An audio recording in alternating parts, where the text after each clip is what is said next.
বাংলাদেশের দক্ষিণাত্য জেলা ভোলা, আর ভোলার দক্ষিণাত্য উপজেলা চরফ্যাশন। চরফ্যাশনের একটি টাওয়ার, চরফ্যাশন টাওয়ার, প্রবেশ মূল্য 100 টাকা। বাংলাদেশের সবচেয়ে উচ্চ শৃঙ্গ টাওয়ার, সবার জন্য উন্মুক্ত।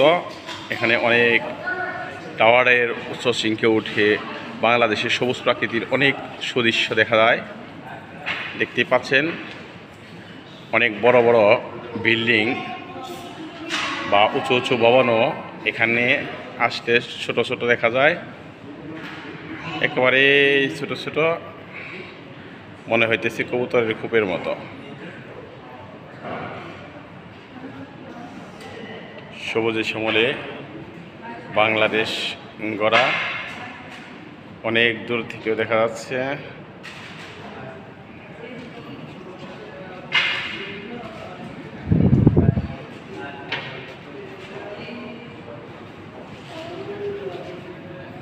সব একটু যায়।